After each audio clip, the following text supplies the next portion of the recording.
Yes, good morning dear friends, this is CA Pranit Agarwal. अपन लोग आज से सीए इंटरमीडिएट स्टार्ट करने वाले हैं। ठीक है, सीए इंटरमीडिएट जब तक कि आप लोगों का रिजल्ट नहीं आता अपन थोड़ा बहुत तो भी कवर करने की कोशिश करेंगे। देखो, जैसे मैं सीए इंटरमीडिएट की बात करता हूँ तो एक बात अपने ध्यान में रखना चाहिए कि सीए इंटरमीडिएट बोलते से एक रिस्पॉन्सिबिलिटी थोड़ी आप लोगों की बढ़ जाती है। सीए फाउंडेशन में अपनी रिस्पॉन्सिबिलिटी कम रहती है, अपन लोग छोटे रहते हैं, 12th के साथ में पढ़ते रहते हैं, 4 ही सब्जेक्ट रहते हैं। सीए इंटरमीडिएट कैसा है, देखो सीए का सेकंड लेवल ही समझ में आ रहा है ना, 3 ही लेवल से अपने चार्टर्ड अकाउंटेंसी कोर्स के अंदर 3 ही लेवल से, उसके अंदर ये अपना सेकंड वाले लेवल है। इसके बाद में डायरेक्ट आप फाइनल के स्टूडेंट कहलाएंगे और डायरेक्ट फाइनल पास होकर अपन लोग वुड बी चार्टर्ड अकाउंटेंट्स। तो बात ऐसी है कि CA intermediate always comes with a greater responsibility. समझ में आ रहा है ना, आपके ऊपर रिस्पॉन्सिबिलिटीज ज्यादा रहेंगी, अपेक्षाएं ज्यादा रहेंगी आपसे। तो आप बोलेंगे सर आप हमको पहले लेक्चर में डरा है, डराने वाली बात नहीं है, सिर्फ आपको ये बता रहा है कि चीजें कैसे कैसे रहने वाली है। ठीक है, तो सीए फाउंडेशन में जैसे कि मैंने बोला 4 सब्जेक्ट, आप लोगों ने अभी 4 सब्जेक्ट प्रिपेयर किए, एग्जाम दे दिया, वेरी गुड। ठीक है, अब सीए इंटरमीडिएट के अंदर आप लोग देखेंगे कि 8 सब्जेक्ट हो जाते हैं, 100 मार्क का एक सब्जेक्ट, 800 मार्क का टोटल एग्जाम है ना। देखो फाउंडेशन से लगभग फाउंडेशन से पूरा डबल ही हो गया, फाउंडेशन से डबल हो गया, पढ़ाई भी डबल होंगी, अपेक्षाएं भी डबल होंगी, रिस्पॉन्सिबिलिटीज भी डबल होंगी और ड्यूटीज भी कम डबल होने वाली। ठीक है, तो इंटरमीडिएट के अंदर 8 सब्जेक्ट है, 800 मार्क है। मेरा सब्जेक्ट मैं आपके साथ में रहने वाला हूं ऑडिट के लिए। ठीक है ना, देखो ऑडिट अपन बढ़ने से पहले, आगे बढ़ने से पहले एक बार ये समझ लेते हैं कि ये कितना गहरा है, मतलब इसके अंदर आप लोगों को क्या क्या करने का। देखो ऑडिट जब आप देखते तो पूरा 100 मार्क्स का एक पूरा फुल प्रूफ सब्जेक्ट है ना, फुल प्रूफ सब्जेक्ट है पूरा के पूरा 100 मार्क। उसके बाद में 100 मार्क का इंटरमीडिएट में तो है ही, 100 मार्क का फाइनल में भी है। अगर आपने इंटरमीडिएट में अच्छे से प्रिपेयर कर लिया ऑडिट, तो फाइनल में आपको ऑडिट की क्लासेस लगाने की जरूरत नहीं है। समझ में आएगा क्या, टचवुड। लेकिन आप लोग यहाँ पे अच्छे से काम करें, यहाँ पे अच्छे से पढ़ लें। लगभग मैं बोलूंगा 50 से 60% सिलेबस दोनों लेवल पे कॉमन है। दोनों लेवल पे, इंटरमीडिएट पे भी और फाइनल लेवल पे, दोनों जगह पे सीए इंटरमीडिएट और सीए फाइनल का ऑडिट का सिलेबस लगभग सेम। ठीक है, तो अपने लिए 100 मार्क का फुल प्रूफ सब्जेक्ट है। ठीक है, 100 मार्क के सब्जेक्ट के अंदर लगभग अपन लोग 13 चैप्टर्स देखने वाले हैं और लगभग 30 स्टैंडर्ड्स ऑन ऑडिटिंग देखने वाले हैं। 13 चैप्टर्स है और 30 स्टैंडर्ड्स ऑन ऑडिटिंग। आप लोगों ने अकाउंटिंग स्टैंडर्ड नाम सुना होगा ना, अकाउंटिंग करने के लिए स्टैंडर्ड्स का इस्तेमाल करते हैं, अकाउंटिंग स्टैंडर्ड्स। वैसे ऑडिटिंग करने के लिए कुछ स्टैंडर्ड्स है, कुछ ऐसा है कि ऐसा ऐसा करना चाहिए, आईसीआई द्वारा दिए गए हुए, उसका आपको पालन करना पड़ता, उसको यू नीड टू फॉलो। तो ये आपको 13 चैप्टर्स और 30 स्टैंडर्ड्स ऑन ऑडिटिंग प्रिपेयर करना है for the worth of 100 marks. 100 mark के लिए आपको 13 चैप्टर और 30 स्टैंडर्ड्स ऑन ऑडिटिंग प्रिपेयर करने का है। ठीक है, ये तो अपन लोगों को समझ गया। तो सर 13 चैप्टर्स और 30 स्टैंडर्ड्स ऑन ऑडिटिंग इतना ही कि ऑडिट, हाँ इतना ही, अभी तो इतना ही। ठीक है, फिर बोले सर ये 100 मार्क का कैसा डिवीजन है, कुछ एमसीक्यू है क्या, कुछ ट्रू और फॉल्स है क्या, कुछ क्वेश्चन है क्या। सर हमने तो सुना केस स्टडीज भी आती, हमने तो सुना लॉन्ग आंसर क्वेश्चन आते हैं, कोई बोलते शॉर्ट आंसर क्वेश्चन आते हैं, कोई बोला सर सिर्फ एमसीक्यू करके हो जाता क्या। देखो आपको मैं क्लियर बता दे रहा हूं, 30 मार्क के आपके एमसीक्यू है, 14 मार्क के आप लोगों के ट्रू एंड फॉल्स है और बचे हुए 56 मार्क के आपके क्वेश्चन आंसर्स रहने वाले हैं। मतलब थ्योरेटिकल पार्ट आपको 56, 14 मार्क का ट्रू एंड फॉल्स और 56 मार्क के आप लोगों के क्वेश्चन आंसर्स की स्टडीज वैसे सब रहने वाला है। तो जैसे कि आप लोग देख पा रहे होंगे कि अगर मैंने दोनों चीजों को कंपेयर करा, दोनों चीजों को कंप्लीट करा, दोनों चीजों को सम अप किया, तो 44 मार्क, 44 मार्क्स आप लोगों के ट्रू और फॉल्स और एमसीक्यू के ऊपर है और 56 मार्क्स आप लोगों के क्वेश्चन आंसर्स है। ये सब कुछ चीजें अपने आप में बदल देता कि यहाँ पे देखो अभी ट्रू और फॉल्स एमसीक्यू है, तो ये पूरा जो पैटर्न है इंस्टीट्यूट आपसे एक्सपेक्ट करती है कि आप लोग कंसेप्चुअली चलो, कंसेप्ट को लेके चलो, कंसेप्ट को समझने की कोशिश करो। देखो कैसा रहता है during this process of audit, लोगों को कभी कभी ऐसा लगता है कि यार सर थ्योरेटिकल सब्जेक्ट है, हमको प्रैक्टिकल में ज्यादा इंटरेस्ट आता, प्रैक्टिकल में हमको सॉल्व करने मिलता, अकाउंट सॉल्व करने में बहुत मजा आता, ये आता वो आता। लेकिन बिलीव मी ये थ्योरेटिकल सब्जेक्ट नहीं है, ये पूरा कंसेप्चुअल सब्जेक्ट है जहां पे हर जगह एप्लीकेशन आता है। समझ में आ रहा है कि यहाँ पे पूरा हर जगह एप्लीकेशन ऑफ नॉलेज रहने वाला है। ऐसा ऐसा हो रहा है ये कंपनी में, ऐसा ऐसा ये हो रहा, तो क्या करना चाहिए बीइंग एन ऑडिटर। समझ में आ रहा है क्या आप लोगों को? तो बिलीव मी, ये पूरा के पूरा कंसेप्चुअल सब्जेक्ट है। थ्योरेटिकल सब्जेक्ट किसने बोला तो समझ लेना उसको ऑडिटर ही मालूम क्या है। तो कंसेप्चुअल है, हमेशा आपकी दिमाग में रहना चाहिए सर वाई, ऐसा क्यों होना चाहिए, ये ऐसा क्यों दिया है, ये ऐसा क्यों बोल रहे, ये ऐसा क्या है। समझ में आ रहा क्या कि देखो आप बुक पढ़ सकते, आप कोई अनपढ़ तो लोग हो नहीं, किताब तो आप भी पढ़ सकते, मैं भी पढ़ सकता। फिर आपको सिर्फ यहाँ पे क्या जानने का है क्लास में आप लोगों को कि ऐसा क्यों हो रहा, सर ये ऐसा क्यों बोल रहे लॉ में, क्यों ऑडिटर ने बोले बुक्स ऑफ अकाउंट चेक करना चाहिए, बोले क्यों ऑडिटर एब्सोल्यूट एश्योरेंस नहीं देता, क्यों ऑडिटर रीजनेबल एश्योरेंस देता, क्यों बोले ऑडिटर फ्रॉड एंड एरर नहीं होता, क्यों ऑडिट होता, ऑडिट ही क्यों है, ये क्यों का आंसर यहाँ पे मिलना चाहिए आप लोगों को। समझ में आ रहा ना?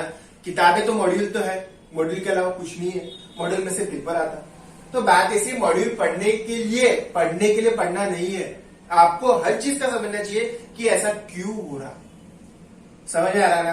तो अपने पहली गहराई नापी यहाँ पे कि 100 मार्क का सब्जेक्ट है, 100 मार्क का सब्जेक्ट है, 30 और 14 मतलब 44 मार्क का लगभग आपका ऐसा रहेगा जो मतलब एमसीक्यू टाइप है, ट्रू और फॉल्स वर्सेस वाले सारे questions with options. Of course MCQ मतलब ऑप्शन भी रहता, और 56 मार्क के अपने क्वेश्चन एंड आंसर्स है। तो बात ऐसी है कि अपना ऐसा है कि ये सब चीजों को लेके अपन लोगों को चलने का है। पहले दिन मैंने आपको बता दिया कि पानी कितना गहरा रहने वाला है, ताकि आप लोगों को स्विमिंग करते समय, अब जब अपन पूरा तैरने वाले ऑडिट ये सब्जेक्ट के अंदर, तो कोई बच्चा डूबे ना। समझ में आ रहा है? आपको पहले बता दिया कि देखो पानी इतना गहरा है, जब आप स्विमिंग करने के लिए जाते ना तो आपको पहले बता देते कि बेटा देखो पानी यहाँ पे 8 फीट का है, तेरी हाइट लगभग समझो 7 फीट है, देख तेरे हाइट से 1 फीट ऊपर पानी है। समझ में आ रहा क्या? वही मैं बता दे रहा कि देखो पानी इतना इतना गहरा रहने वाला है। 100 मार्क का सब्जेक्ट है, 44 मार्क का एमसीक्यू ट्रू फॉल्स है, 56 मार्क के क्वेश्चन आंसर है। गेटिंग ना? तो बात सिंपल सी ऐसी रहती है, ठीक है ना? तो अपन लोग ऑडिट के साथ में आप चलते धीरे धीरे, जब तक के रिजल्ट नहीं आता अपन लोग धीरे धीरे धीमे धीमे चलते रहेंगे, ताकि कैसा रिजल्ट आने के बाद में एकदम फास्ट भागने की जरूरत नहीं है। अपन लोग रिजल्ट आने तक ही अच्छा मोटा कुछ सिलेबस अपन लोग कवर करने की कोशिश करेंगे, ताकि बाद में कहीं गड़बड़ ना बचे। ठीक है, result by the time it comes January end आ जाएगा, लगभग जनवरी एंड आ जाएगा। एक्चुअल बैच स्टार्ट होते होते फरवरी स्टार्ट हो जाएगा।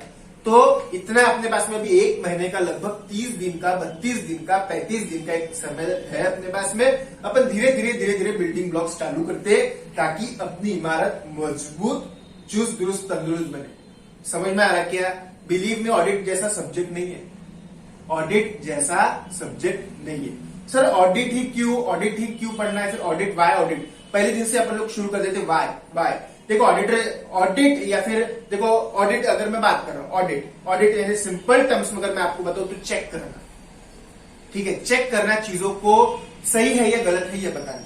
चेक कर समझते ना, चेक करना, इवेल्युएट करना, एग्जामिन करना। ठीक है, ये सब चीजें ऑडिट करने वाले व्यक्ति को क्या बोलते हैं? ऑडिटर। देखो ऑडिटर इंडिया में कौन कर सकता पता है? इंडिया में ऑडिटर कौन बन सकता है, इंडिया में ऑडिट कौन कर सकता है पता है आप लोगों को? एक ही व्यक्ति कर सकता है इंडिया में ऑडिट, और वो है a qualified chartered accountant. Qualified chartered accountant मतलब जो व्यक्ति ने चार्टर्ड अकाउंटेंसी की तीनों लेवल पास कर लिया है, जो एक सीए है। ठीक है, तो जैसे मैं बोल रहा कि ऑडिट कौन कर सकता? सिर्फ एक चार्टर्ड अकाउंटेंट। तो चार्टर्ड अकाउंटेंट का मेन काम क्या है? अकाउंटिंग करना गलत, टैक्सेशन का कंसल्टेंसी देना गलत, लॉ के ऊपर एडवाइस देना गलत, बुक्स ऑफ अकाउंट बना के चेक करके कुछ करना नहीं। ऑडिटर का मेन काम है ऑडिट रिपोर्ट करना, ऑडिट रिपोर्ट बनाना, ऑडिट रिपोर्ट के ऊपर साइन करना। ये भारत में सिर्फ और सिर्फ एक क्वालिफाइड चार्टर्ड अकाउंटेंट ही कर सकता है। समझ में आ रहा? तो ऑडिटर जब ऑडिट करते समय चेक करता है books of account, financial statement, ये सब चीजें जब वो चेक करता है तो it requires lot of knowledge. देखो मैं आपको जब कब गलत बोल सकता कि आपने ये चीजें पेपर में गलत करी, मैं कब आपका पेपर चेक कर सकता? जब मुझे खुद पता रहे कि आंसर क्या। समझ में आ रहा है ना? मैं किसी को सही या गलत बोलने का मेरा अधिकार कब है?